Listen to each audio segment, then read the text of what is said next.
Dear Christians in high school, let's face it, being a Christian makes us different, or at least it should. I've grown to love the fact that I'm different and set apart because I know that the way God designed us to live is a life of freedom, peace, and love. But I didn't always view being a Christian like that.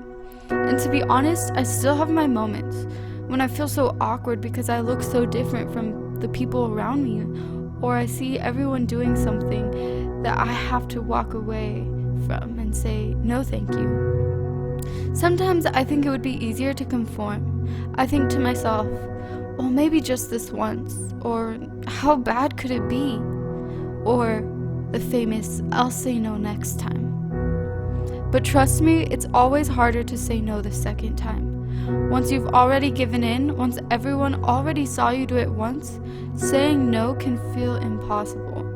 But if you've never tried it, if you don't know what it tastes like or feels like to do whatever it is you know is wrong, don't give in, don't try it. Because like I said, it's easier to say no when you've never done it before. Also, know why you believe the things you do. Don't just say sex before marriage is wrong because God says so, but rather dive into the Bible and discover why you believe those things. Pray and seek wise counsel from other believers about what a godly life looks like and why. You see, God doesn't ask us to do things because He is cruel, but rather He wants us to follow His advice so we can live life to the fullest. This way, when you are caught in a bad place at the wrong time with the wrong people, you can be confident that what you believe in is true, and you know that God's way is better than any temporary thrill. And remember, 1 Corinthians 10:13 says, "No temptation has overtaken you except what is common to mankind, and God is faithful. He will not let you be tempted beyond what you can bear.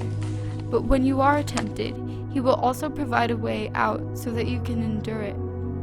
Friends, especially in this day and age, good Christian friends who are going to support you and encourage you in your walk with God are hard to come by. So what? Should you block everyone out and be alone your whole high school life? Well, no, not necessarily. But I will tell you this. If the people you are hanging out with are constantly pushing you to do things you don't agree with, if they don't respect you and your beliefs, then you should run out of that relationship as fast as you can.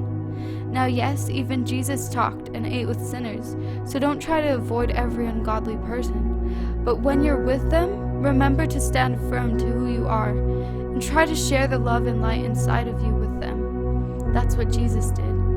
Also, pray for good friends who respect you, who care about you, and will not push you to do something that you don't want to do. And pray for your friends and the people you hang out with, that they could know God and know Christ and be changed by Him and His love.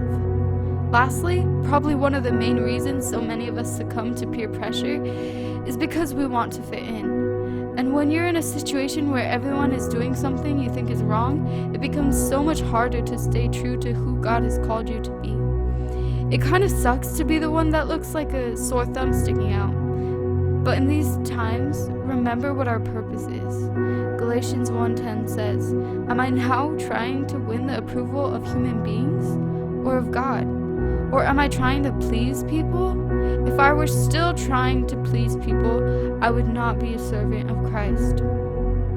Also, Matthew 16:26 says, "What good will it be for someone to gain the whole world, yet forfeit their own soul?